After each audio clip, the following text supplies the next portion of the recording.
আসসালামু আলাইকুম এভরিওয়ান, সবাইকে গ্যাজেট ভ্যালির পক্ষ থেকে স্বাগত জানাচ্ছি নতুন একটি ভিডিওতে। আজকে আমার সামনে যে ডিভাইসটা আছে এটা হচ্ছে জেডবুক ফায়ারফ্লাই Z11।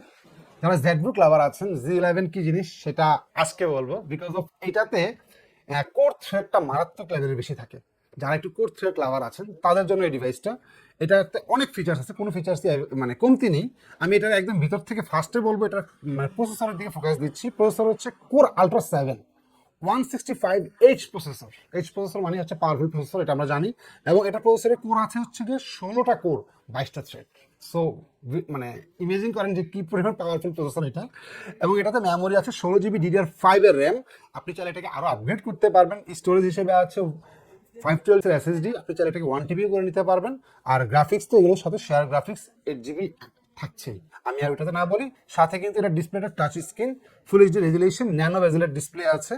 এখানে কিবোর্ডে ব্যাকলিট আছে, ফিঙ্গারপ্রিন্ট অপশন আছে, এখানে সাইবার লক অপশন আছে, কিছু কিছুতে ফেস লক অপশনও থাকে। সো এই হচ্ছে প্রোডাক্টের কোয়ালিটি, একদম ফ্রেশ ইউনিট আমাদের কাছ থেকে কালেক্ট করতে পারবেন। এটা অনলি 92,000 টাকা প্রোভাইড করেছি। মার্কেট চেক করে দেখবেন এর থেকে বেস্ট প্রাইস আলট্রা 7 প্রসেসরের মধ্যে কেউ দিতে পারছে না। দেখা হবে নেক্সট আরো একটি ভিডিওতে। আপনাদের সবাই সুস্থ থাকুন, ভালো থাকবেন।